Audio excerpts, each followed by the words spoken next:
When I was working for the State Department for a binational border health program, actually was a coworker of mine. I was looking into the idea of going to a master's degree on something.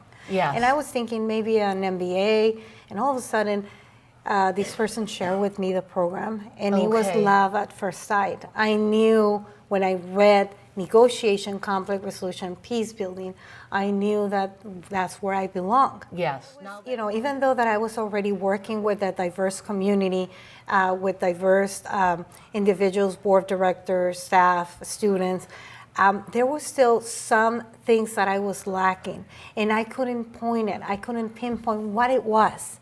And when I saw this master's degree, I knew somehow that I was going to gain those tools in order to be a better leader in the community. Yes, cross-cultural, binational leader, wonderful. Yeah, and it worked out that way, you know, once I learned, you know, the skills. And one of the other things along the way, as I graduated from the master's degree and interacting with other universities that have the peace building degrees, I realized more and more that the teachings here at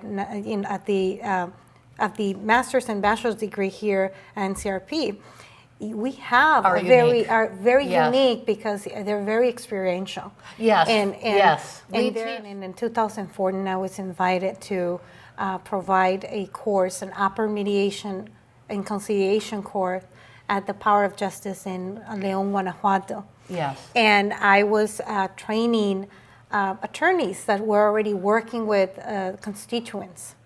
And these came about that the president, the actual president, wanted to add alternative dispute resolution systems in the civil courts. Yes. Because they're bombarded. They have so many cases.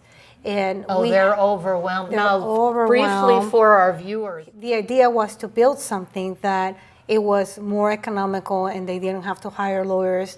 So they started a process of training, training the Power of Justices all over Mexico in alternative dispute resolution, restorative justice, and all that. Yes. And I was invited. They had already taken the 40-hour course, and they wanted me to come in to give them an upper level mediation, right, an advanced mediation. So that they can become better to work.